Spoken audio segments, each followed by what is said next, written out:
So I was playing around with Geist the other day, and I was trying to find a way to make these beats feel a little bit more human. The way that Geist works is all the all the samples are triggered within this grid, and the grid is essentially, before you do any adjustments to it, it's just a locked down division of subdivision of beats.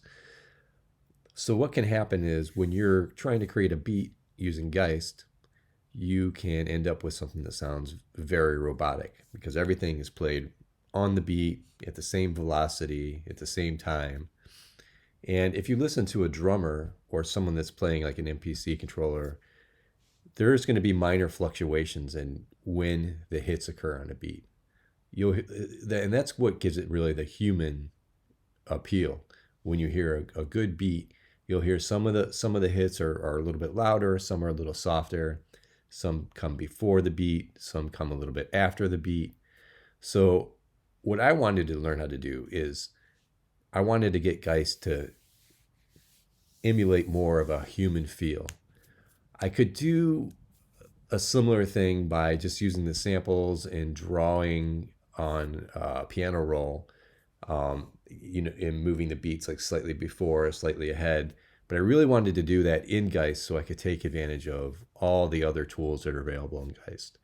So Geist has a really nice feature called these graphs here. These graphs, if you take any one of your pads here and expand it, you'll have all these different things that you can do to particular hits through these graphs. And one of the things that you can do is you can shift where the beat starts. You can make it start a little ahead of the beat. You can make this, I should say, where the pad triggers. So you can make it trigger a little ahead of the beat or a little behind the beat using this shift graph. And it works really well. This is a good example of a pretty common sounding beat.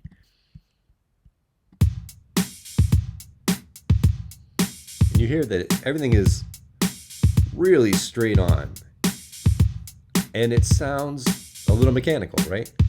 So how can we fix this? Again, using those shift graphs. So what I'm going to do is I'm going to solo one of these.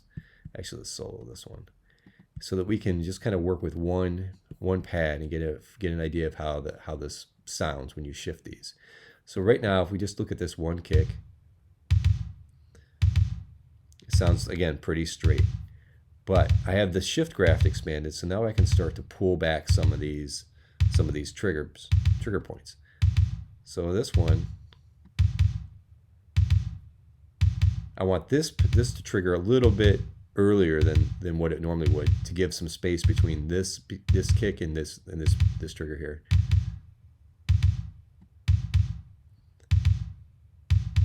So it's a really drastic difference.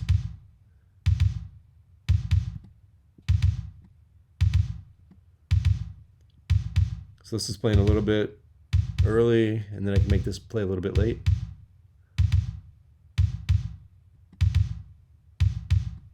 And then since I have the kick kind of doubled up here, I'm going to do the same to the other kick that I have. I'm just going to look at here, look at the amount of steps that I've taken it down. I'm going to take it up a little bit. Let's say right around 68. And this one plus 31. Let's solo this one.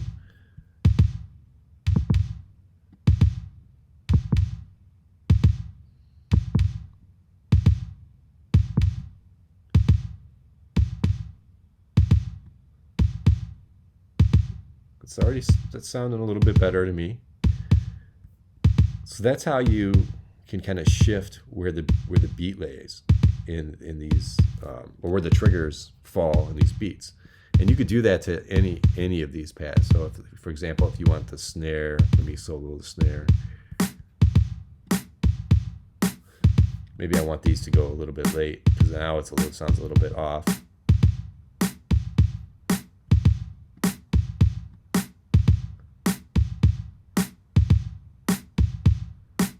That sounded pretty good.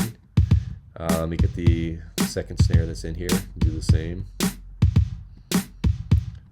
What do we have this set at? plus 20. Let's shift this up. Plus 20.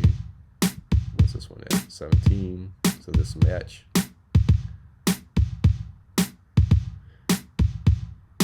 So that's got a little bit more of a swing to it. So if you use the shift on all these different pads, you can start to get a little bit more of a human feel to it. And if you add some velocity changes and some probability, that's where you can really start to see some nice humanizations to these. So let's take these off again. Let's remove all these. I want to remove all these so we can hear how it sounds in the track.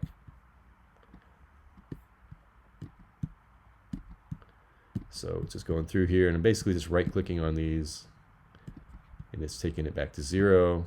So now I think we have, again, our pretty straight-sounding track. All the shifts are out. So now it's playing pretty straight again. So if we hear this within the context,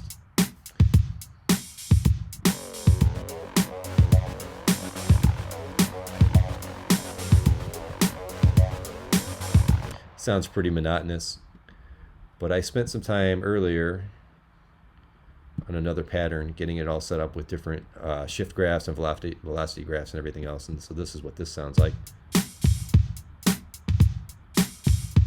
And to me, that's going to sound better with the music.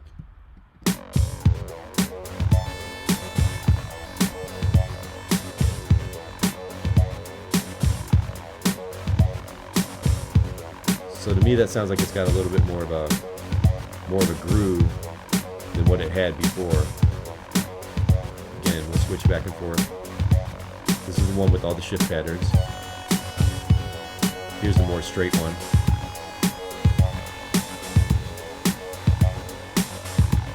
Shift pattern. Straight.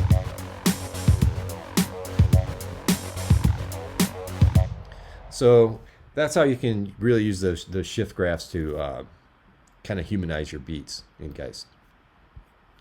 Thanks for watching.